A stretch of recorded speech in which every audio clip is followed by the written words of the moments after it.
The mysterious death of a billionaire in New York City. The night the cameras went dark. If you think the truth can't hide behind a billionaire's walls, think again. Subscribe now, because what you're about to hear isn't just a story. It's a system unraveling. It began on a humid August night in 2019, inside the cold concrete walls of the Metropolitan Correctional Center in Manhattan. Guards claimed the night was routine, until it wasn't. At 6:30 a.m., billionaire financier Jeffrey Epstein was found lifeless in his cell. The news flashed across the world within minutes, but the story behind those walls was far from clear. The cameras outside his cell had stopped recording. The guards had fallen asleep, and the inmate who was supposed to share the cell had mysteriously been moved the night before. Epstein was no ordinary prisoner. He was a man whose connections stretched from Wall Street to royal palaces, a name whispered in circles that preferred silence. To some, he was a genius investor. To others, a manipulative predator who used his power to shield dark secrets. But even for those who wanted justice, his death came too soon, and too conveniently. Detective Maria Turner, assigned to the Post-Investigation Review, felt it immediately. Something didn't add up. The cell's ligature marks were inconsistent, the time logs altered, and the security footage missing crucial minutes. As she poured through the evidence, one phrase appeared in an officer's handwritten note. They said had to be done quietly. Her pulse quickened. Who were they, and what exactly had to be done? That night, Turner returned to prison archives, but when she accessed the deleted footage backup system, she froze. The hard drive labeled Epstein Cam 12A wasn't missing.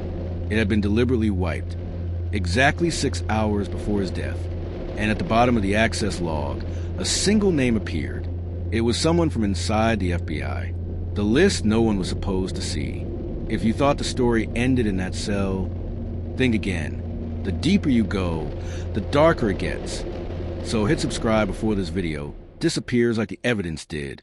Detective Maria Turner stared at the access log in disbelief. The name belonged to Agent Daniel Kessler, a respected FBI cybercrime analyst, and someone she'd worked with before. But why would a federal agent erase evidence in one of the most high-profile deaths in U.S. history? She requested Kessler's files quietly, bypassing her superiors. Within hours, she found something odd: encrypted emails exchanged between Kessler and a private banking server in the Cayman Islands. The messages were brief but chilling. Clean the list before it surfaces. No loose ends. The list quickly became her obsession. Rumors had swirled for years that Epstein kept a secret black book. Names of politicians, executives, and celebrities who had benefited from his wealth or shared his darkest secrets. Turner suspected this list was more than gossip. It was leverage, his insurance policy. When she traced one of Kessler's deleted data packets, it led to an offshore storage facility registered under Epstein Holdings LLC, located just outside Zurich.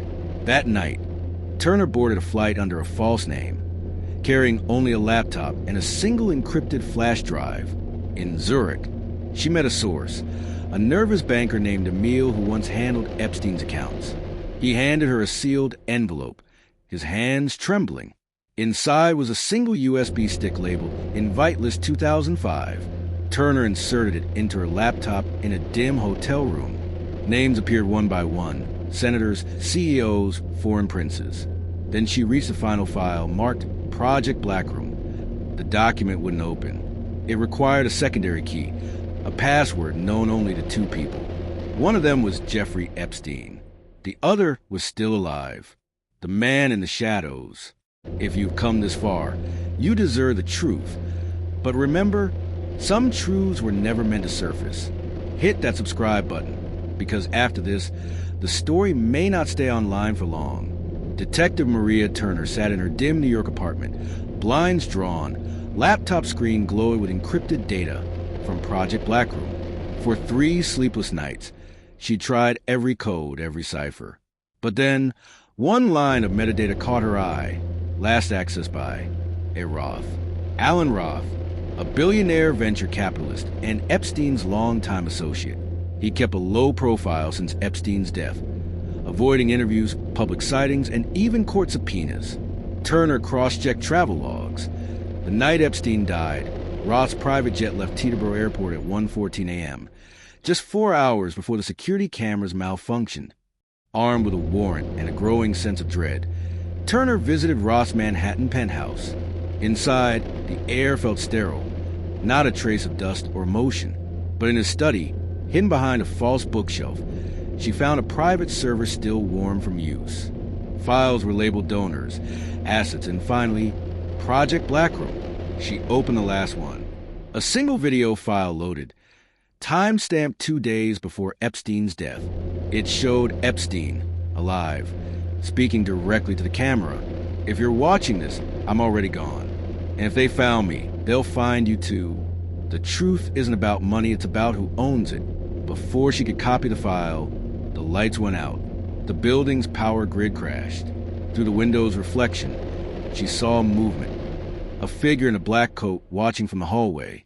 Her phone vibrated once with an anonymous message. "Walk away, detective. He didn't kill himself, and you won't either." The next morning, Roth's penthouse was empty. The server was gone, and Detective Turner had vanished. The FBI called a reassignment, but among her colleagues, whispers spread quietly. She found what Epstein never lived to reveal: